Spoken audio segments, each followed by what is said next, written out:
নমস্কার, শুরু করতে যাচ্ছি এখনকার প্রাইম টাইম নিউজ। আমি আপনাদের সাথে আছি নিপা, আর আপনারা দেখছেন নিউজ বাংলা নেটওয়ার্ক।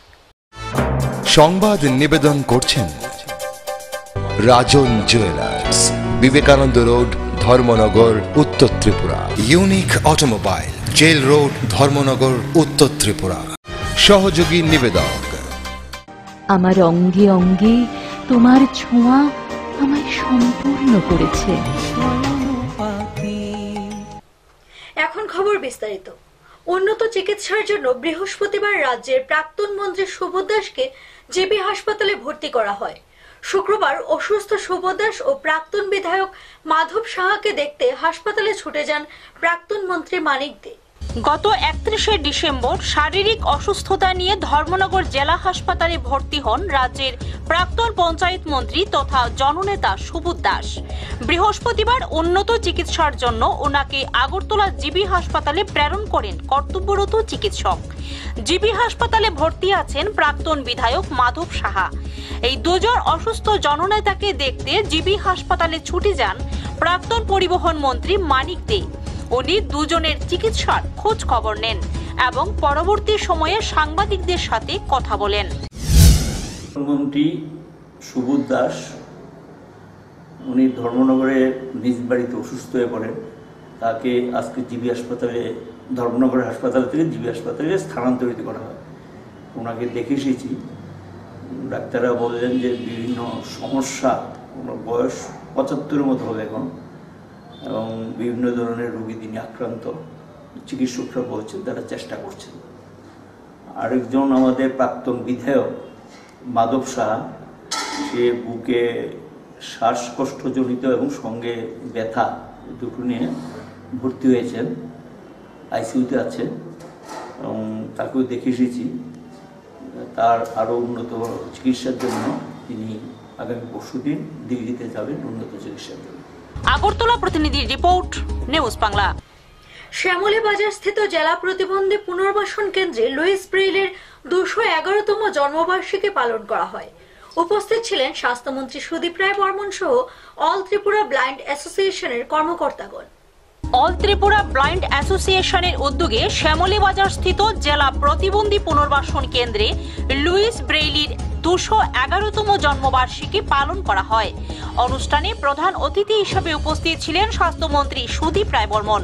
তিনি বক্তব্য রাখতে গিয়ে বলেন, প্রতিবন্ধীদেরও সমাজে অবদান আছে, তাদেরও কোনো না কোনো দিকে প্রতিভা রয়েছে, আর সেই প্রতিভার বহিঃপ্রকাশ ঘটাতে সকলের সহায়তা করতে হবে। আরও বলেন, দেশের প্রতিবন্ধীরা এখন চিকিৎসক, ইঞ্জিনিয়ার ও আইসিএস অফিসার হিসাবে কর্মরত রয়েছেন, সুতরাং তারাও সমাজের বড় ভূমিকা পালন করেন। অনুষ্ঠানে সম্মানিত অতিথিদের মধ্যে উপস্থিত ছিলেন ত্রিপুরা মধ্যশিক্ষা পর্ষদের সভাপতি ভবতোষ সাহা, ডিডিআরসি সম্পাদক ডক্টর দীপ্তি বিকাশ রায় সহ অন্যান্য বিশিষ্টজনেরা। যখন যারা ডিফারেন্টলি এবলড পারসনস রয়েছে, তাদের পরিবার, সমাজ তাদেরকে বোঝাই হিসাবে চিন্তিত। মনে করতে হবে পরিবারে এরকম একটা লোক, এটা তো আমাদের বোঝা, সমাজের কাছে একটা বোঝা। কিন্তু ডিফারেন্টলি এবলড পারসনস অর্থাৎ আপনারা প্রমাণ করে দিয়েছেন আপনাদের পরিবারের কাছে, সমাজের কাছে, হয়তো বা শারীরিক কোনো না কোনো দিক দিয়ে আপনারা একটা প্রতিবন্ধকতা রয়েছে, কিন্তু আদারওয়াইজ আপনাদের যে এবিলিটি রয়েছে, এটাকে যদি আমরা খুঁজে বের করে আমরা যদি এটাকে সঠিকভাবে কাজে লাগাতে পারি, আপনারাও সমাজকে অনেক কিছু দেওয়ার মতো ক্ষমতা রাখেন। আইএস পরীক্ষায় একজন কমপ্লিটলি ব্লাইন্ড একজন পারসন, উনি আইএস পেয়েছেন। ডাক্তার রয়েছে, ইঞ্জিনিয়ার রয়েছে, বিভিন্ন দপ্তরে, আমাদের সরকারের দপ্তরে, বিভিন্ন দপ্তরে আমাদের আপনাদের মতো যারা ব্লাইন্ড তারা রয়েছে, দারুণভাবে তারা কাজ করছে। আগরতলা প্রতিনিধির রিপোর্ট, নিউজ বাংলা। সেরা মৎস্য চাষী হিসেবে পুরস্কারপ্রাপ্ত লালচাঁদ সরকারকে সংবর্ধনা দিল রাজ্য মৎস্য দপ্তর। জানা যায়, গত 30 ডিসেম্বর দিল্লিতে কেন্দ্রীয় কৃষিমন্ত্রীর হাত থেকে শ্রী সরকার পুরস্কার গ্রহণ করেন। ওনার এই সাফল্যতায় বেজায় খুশি তেলিয়ামুড়াবাসী। দেশের সেরা মৎস্য চাষীর পুরস্কার পাওয়া তেলিয়ামুড়ার ঘিলাতলির লালচাঁদ সরকারকে শুক্রবার সংবর্ধনা দিল রাজ্য মৎস্য দপ্তর। গত 30 ডিসেম্বর দিল্লিতে আয়োজিত এক অনুষ্ঠানে কেন্দ্রীয় মন্ত্রীর হাত থেকে তিনি পুরস্কার গ্রহণ করেন। এক সাক্ষাৎকারে লালচাঁদ রাজ্যকে মাছে স্বনির্ভর করে তোলার লক্ষ্যে পরিত্যক্ত জলাশয়গুলিতে উন্নত বৈজ্ঞানিক পদ্ধতিতে মাছ চাষ শুরু করতে দাবি জানিয়েছেন। অন্যদিকে মৎস্যমন্ত্রী এনসি দেববর্মা তারই পুরস্কারে রাজ্যের অন্যান্য মৎস্য চাষীরা উৎসাহিত হবে বলে আশা প্রকাশ করেছেন। 2009 সাল মৎস্য চাষ শুরু করেন লালচাঁদ। এর আগে 1992 সাল থেকে কৃষিকাজ করে ধান উৎপাদনে সফলতার নিরিখে পুরস্কৃত হয়েছিলেন তিনি। একটি দুর্ঘটনায় তার হাতের আঙ্গুল চলে যাওয়ার পর শুরু করেন মৎস্য চাষ। ইয়েতে গিয়ে সে আমার নামে একটা অ্যাপারবি হ্যাচারি ছিল, এটা আসতে একটু দূরে হওয়ার পরে আমি নিজে হ্যাচারি তৈরি করি। এই ফ্রন্স উৎপাদনকে আমার সাফল্যের পিছনে আমি নিজে ফ্রন্স রেনু উৎপাদন করি এবং নিজে পোনা করি, নিজে মাছ চাষ করি। এই ইয়েতে আমি সাফল্য অর্জন করি। আর রাজ্য সরকার রাজ্য সরকারের কাছে আপনি কি চান? রাজ্য সরকারের কাছে আমি একটু চাইতেছি যে ত্রিপুরারবাসী, ত্রিপুরার মাছ দিয়ে যেহেতু যেভাবে ত্রিপুরা চলে, এই আশাটি আমি রাজ্য সরকারের কাছে রাখছি যে বিভিন্ন জায়গায় যে সব জলাশয় পরিত্যক্ত আছে এগুলা ইয়ে করে ত্রিপুরার চাষিদের সাহায্যে ত্রিপুরার যে মাছ লাগে বাইরের রাজ্য থেকে যেমন মাছ না আসে, এই কাজগুলো যেমন রাজ্যের মন্ত্রী ফিশারি মন্ত্রী এই উদ্যোগগুলো যেমন করে, তাহলে আমরা ত্রিপুরাবাসী সাফল্য হবো। আমিও যেমন সাফল্য পাইছি, সারা ত্রিপুরাবাসী যেমন সাফল্য হয় এই আশাই রাখছি রাজ্য সরকারের কাছে। এগিয়ে যাব ত্রিপুরাকে শুধু স্বয়ংসম্পূর্ণ না, এটা মৎস্য চাষে ত্রিপুরা একটা উদ্বৃত্ত একটা রাজ্য হিসেবে আমরা গড়তে চলছি। এটা অত্যন্ত বিশ্বাস আমাদের আছে। উনি তো প্রতিবন্ধী, মানে হ্যান্ডিক্যাপ, যার হাতটা, তো তার জন্য সে তার সুবিধার্থে কি কিছু ভাবা হচ্ছে, মানে সেই বিষয়ে আপনাকে জিজ্ঞেস করছি। তাদের সুবিধার্থে তার মানে যে অ্যাওয়ার্ডটা পেয়েছে ফার্মার, যে গভর্নমেন্টের সহযোগিতা এবং গভর্নমেন্টের টেকনিক্যাল নো-হাউ সমস্ত ওকে দেওয়া হয়েছে, সেই জন্যই এটা এই সাফল্যতা পেয়েছে। শুধু লালচাঁদ বলে না, অন্যান্য সরকার, অন্যান্য দাস, দেববর্মা তারাও এই পাওয়ার যোগ্য। হয়তো একটা প্রথমে এটা হয়েছে, আইডেন্টিফাই হয়েছে, আরও আমরা এক্সপ্লোর করব, আরও পাওয়া যাবে এক্সপার্ট। আগরতলা প্রতিনিধির রিপোর্ট, নিউজ বাংলা। নিয়ে নিচ্ছে ছোট্ট একটি বিজ্ঞাপন বিরতি। ফিরে আসছি বিরতির পর অন্যান্য খবর নিয়ে, সঙ্গে থাকুন। আজকাল সবাই চায় যে কোনো কাজ হবে দ্রুত এবং নিখুঁত। তাই তো যে কোনো ধরনের মাটি কাটা কিংবা মাটি ভরাটের জন্য সবাই ব্যবহার করছে জেসিবি এবং ট্রিপার। আর উত্তর ত্রিপুরা জেলায় অতি সুলভ মূল্যে জেসিবি এবং ট্রিপার ব্যবহার করে সরকারি কিংবা বেসরকারি মাটি কাটা কিংবা মাটি ভরাটের নির্ভরযোগ্য প্রতিষ্ঠান এএসটি এন্টারপ্রাইজ, যেখানে সরকারি ও বেসরকারি সব ধরনের নির্মাণের জন্য অতি সুলভ মূল্যে স্টোন সাপ্লাইও করা হয়। এছাড়া আপনার যে কোনো প্রয়োজনে বিভিন্ন সামগ্রী পরিবহনের সুবন্দোবস্ত রয়েছে এএসটি এন্টারপ্রাইজে। তাই মাটি কাটা কিংবা ভরাট অথবা স্টোন কিংবা সামগ্রী পরিবহনের জন্য আজই যোগাযোগ করুন এএসটি এন্টারপ্রাইজে, চুরাইবাড়ি হায়ার সেকেন্ডারি স্কুলের পাশে, উত্তর ত্রিপুরা। দূরভাষ 7005148654 এবং 9862896522। মনে আছে ছোট্টবেলায় একবার নার্সারি স্কুলের ফ্যান্সি ড্রেস পার্টির জন্য? আমার দীপাবলির রাত তোমার আলোয় করে উঠেছে ঝলমল, তোমার স্পর্শে হয়েছে আনন্দময়।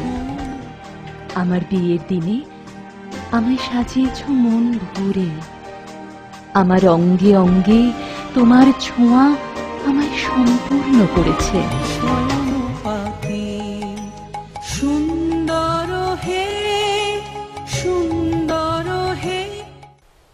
ফিরে এলাম বিরতির পর, চলে যাচ্ছে পরবর্তী খবরে। চিকিৎসায় গাফিলতির অভিযোগ উঠল মালদা মেডিকেল কলেজ ও হাসপাতালের বিরুদ্ধে। শুক্রবার ভুল চিকিৎসায় মৃত্যু হয়েছে 55 বছরের ক্ষিতীশ মণ্ডলের। অভিযোগ পরিবারের লোকেদের। সুষ্ঠু তদন্তের আশ্বাস দিয়েছেন মেডিকেল কলেজের ভাইস প্রিন্সিপাল। চিকিৎসার গাফিলতির জেরে এক রোগীর মৃত্যুর ঘটনায় ফের বিক্ষোভ ছড়ালো মালদা মেডিকেল কলেজ এবং হাসপাতালে। মৃত রোগীর পরিবারের অভিযোগ, পেটের অস্ত্রোপচারের পরেও 2 দিন ধরে রোগী ভালো ছিল, কিন্তু হঠাৎ করে শুক্রবার সকালে ওই রোগীর মৃত্যুর কথা জানিয়ে দেয় মেডিকেল কলেজের কর্তব্যরত নার্সরা। সুস্থ রোগী হঠাৎ করে কিভাবে মারা গেল তা নিয়ে দ্বন্দ্বে মৃতের পরিবার। আর এই ঘটনাটি জানাজানি হতে বিক্ষোভ ছড়িয়ে পড়ে মেডিকেল কলেজ এবং হাসপাতালে। পুরো বিষয়টি নিয়ে মেডিকেল কলেজের ভাইস প্রিন্সিপালের কাছে একটি অভিযোগ জানিয়েছেন মৃতের পরিবার। বিষয়টি খতিয়ে দেখার আশ্বাস দিয়েছেন মেডিকেল কলেজের ভাইস প্রিন্সিপাল অমিত দা। মেডিকেল কলেজ সূত্রে জানা গিয়েছে, মঙ্গলবার পেটের যন্ত্রণা নিয়ে মালদা মেডিকেল কলেজ এবং হাসপাতালে ভর্তি হয়েছিলেন ক্ষিতীশ মণ্ডল নামে এক ব্যক্তি। তার বাড়ি ইংরেজবাজার থানার কোতোয়ালি গ্রাম পঞ্চায়েতের দৈবকীপুর গ্রামে। পেশায় ব্যবসায়ী ক্ষিতীশ মণ্ডলের লিভারে বুধবার দিন অস্ত্রোপচার করা হয়। এরপরে তার চিকিৎসা চলছিল মেডিকেল কলেজের আইসিইউতে। মৃতের এক জামাই রামপ্রসাদ সরকার বলেন, পেটের অস্ত্রোপচারের পর তার শ্বশুর সুস্থ ছিল, কিন্তু শুক্রবার ভোরে হঠাৎ করে জানানো হয় রোগীর মৃত্যুর কথা। এতে আমাদের সন্দেহ বেড়ে যায় যে রোগীকে বৃহস্পতিবার রাতে সুস্থ অবস্থায় দেখে এলাম, কথা বলে এলাম, সেই রোগীর শুক্রবার সকালে মৃত্যুর খবর জানিয়ে দেওয়া হয়। এতেই আমাদের সন্দেহ বাড়ে, চিকিৎসা গাফিলতির কারণেই রোগীর মৃত্যু হয়েছে। এরপরে পরিবারের লোকেরা বিক্ষোভ দেখান। পুরো বিষয়টি নিয়ে অভিযোগ জানানো হয়েছে। এদিকে মেডিকেল কলেজে সাত সকালে চিকিৎসার গাফিলতিতে রোগীর মৃত্যুর অভিযোগ তুলে বিক্ষোভের খবর শুনে স্থানীয় পুলিশ ক্যাম্প থেকে ছুটে আসেন পুলিশ কর্মীরা এবং মেডিকেল কলেজের নিরাপত্তারক্ষীরাও। তারা ঘটনাস্থলে গিয়ে পরিস্থিতি স্বাভাবিক করার চেষ্টা করেন। মৃতের স্ত্রী চঞ্চলা মণ্ডলের অভিযোগ, তার স্বামী চিকিৎসার গাফিলতির জেরে মারা গিয়েছেন। এই ঘটনার পূর্ণাঙ্গ তদন্ত দাবি করছেন তিনি। মেডিকেল কলেজের ভাইস প্রিন্সিপাল অমিত শাহ জানিয়েছেন, পুরো ঘটনাটি নিয়ে অভিযোগের কথা শুনেছি, বিষয়টি তদন্ত করে দেখা হচ্ছে। তবে প্রাথমিকভাবে যতটুকু জানতে পেরেছি, চিকিৎসায় কোনো গাফিলতি নেই। ওই রোগীর লিভার ফুটো হয়ে গেছিল, অস্ত্রোপচার করে সারানোর চেষ্টা চালানো হয়েছে। চিকিৎসকেরা সব রকমই চেষ্টা করেছেন, কিন্তু তারপরও হয়তো তাকে বাঁচানো সম্ভব হয়নি। কি সমস্যা নিয়ে ভর্তি করেছিলেন হাসপাতালে? সমস্যা নিয়ে মানে পেটে ব্যথা ছিল, ওর পায়খানা পেছাব বন্ধ হয়ে গেছিলো, তো এই জন্য এখানে ভর্তি করা হলো। অপারেশন কবে করেছিল? অপারেশন পরশু রাত্রে করেছিল। কি অপারেশন হয়েছিল? ও পাকস্থলী। তারপর অপারেশন হলো। অপারেশন করার পরে ভালোই ছিল? ভালো ছিল। তারপরে কালকে 5টা নাগাদ, 6টার দিকে ও। কি কারণে মনে করছেন মারা গেল? কেন, কি জন্য মারা গেল? হয়তো চিকিৎসার গাফিলতির জন্য হয়তো মারা গেছে আমাদের মনে হচ্ছে। কি মনে করছেন ঠিকঠাক চিকিৎসা হলে আপনার শ্বশুর মশাই বেঁচে যেত? ঠিকঠাক হলে হয়তো হয়ে যেত, খুব তাড়াতাড়ি অপারেশনটা করা হয়েছে। ঠিকঠাক হয়নি? ঠিকঠাক আমাদের। আপনার নাম কি? আমার নাম রামপ্রসাদ। মালদা প্রতিনিধির রিপোর্ট, নিউজ বাংলা। জেলা জজ ও প্রশাসনের উদ্যোগে মালদায় অনুষ্ঠিত হলো আইনি পরিষেবা। শুক্রবারে এই অনুষ্ঠানে উপস্থিত ছিলেন মালদা জেলা পরিষদের সভাপতি গৌরচন্দ্র মণ্ডল, পুলিশ সুপার অর্ণব ঘোষ সহ উচ্চপদস্থ কর্তারা। সাধারণ মানুষ যাতে আইনি পরিষেবা থেকে বঞ্চিত না হন, সেজন্য একটি শিবির অনুষ্ঠিত হলো মালদায়। শুক্রবার জেলা জজের পক্ষ থেকে এবং প্রশাসনের সহযোগিতায় মালদা জেলা আইনি পরিষেবা অনুষ্ঠিত হয়। মালদা কলেজ মাঠে সকাল 10টা থেকে বিকেল 5টা পর্যন্ত রাজ্য সরকারের বিভিন্ন আইন বিষয়ক নিয়ে সচেতনতা শিবির এবং আলোচনা সভা অনুষ্ঠিত হয়। এদিন উপস্থিত হয়েছিলেন মালদা জেলা পরিষদের সভাধিপতি গৌরচন্দ্র মণ্ডল, পুলিশ সুপার অর্ণব ঘোষ সহ জেলার উচ্চপদস্থ আধিকারিকরা। এদিন আইন পরিষেবা শিবিরে শ্রমিক, শিশু, মহিলাদের বিভিন্ন আইনি সমস্যা, কৃষিকর্মের সাথে জড়িত ব্যক্তিদের সহায়তা, প্রতিবন্ধীদের ডাক্তারি পরীক্ষা এবং শংসাপত্র দেওয়া, মানবিক পেনশনের জন্য নাম নথিভুক্ত করা নিয়ে এই মেলায় শিবির করা হয় এবং আলোচনা করা হয়।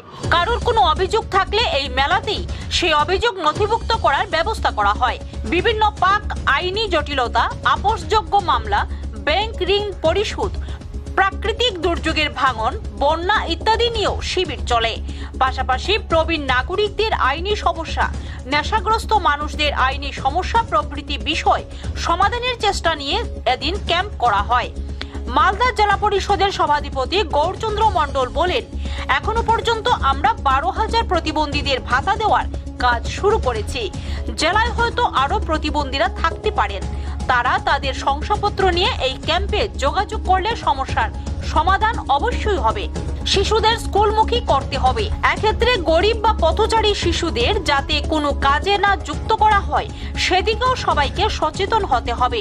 অভিভাবকদেরও শিশুদের স্কুলমুখী করার ব্যাপারে উদ্যোগী নিতে হবে। রাজ্য সরকারের আইনি সচেতনতা অনেক কিছু নিয়ম রয়েছে যা এদিনের শিবিরে তুলে ধরা হয়েছে। বাল্য বিবাহ রোধে প্রশাসন এখন তৎপর। গ্রামীণ এলাকাগুলিতে গিয়ে বোঝানো হচ্ছে যে কম বয়সী মেয়েদের বিয়ে দিলে কি ধরনের ক্ষতি হতে পারে। এদিনের এই ক্যাম্পে জেলা জজের পক্ষ থেকে উদ্যোগ নিয়ে শিবিরের আয়োজন করা হয়েছে। সকাল 10টা থেকে বিকেল 5টা পর্যন্ত চলবে এই শিবির। আজকে এই বিশেষ আয়োজন আছে লিগাল সার্ভিসেস अवेयरनेस कैंप। এই নালসা के একটা গাইডলাইন আছে ওর ভিতরে, আর আমাদের acting chief justice cum executive member of SALSA के dynamic and dynamic leadership and guidance मध्य आज की এই अवेयरनेस कैंपটা আমরা অর্গানাইজ করব। মালদা প্রতিনিধির রিপোর্ট, নিউজ বাংলা। এখনকার মতো প্রাইম টাইম নিউজ এ পর্যন্তই। আমাদের পরবর্তী সংবাদ দেখার জন্য চোখ রাখুন নিউজ বাংলার পর্দায়।